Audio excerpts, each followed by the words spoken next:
Bertempat di halaman Mapolda, Polda Gorontalo bekerja sama dengan instansi terkait dalam rangka memperingati HUT ke-77 Kemerdekaan Republik Indonesia tahun 2022.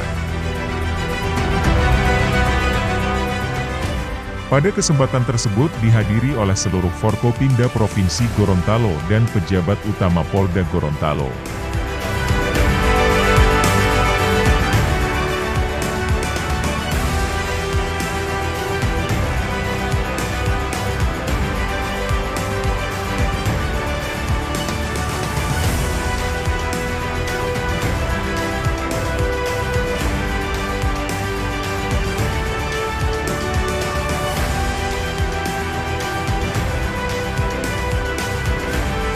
Diharapkan melalui kegiatan ini kita dapat mencegah dan mengeliminir tingkat penyebaran COVID-19 guna mewujudkan herd immunity atau kekebalan komunal di wilayah Provinsi Gorontalo, sehingga pada akhirnya dapat mendukung upaya pemerintah untuk memulihkan kesehatan masyarakat dan perekonomian bangsa sesuai dengan tema HUT Kemerdekaan RI ke-77 tahun 2022, yaitu pulih lebih cepat, bangkit lebih kuat.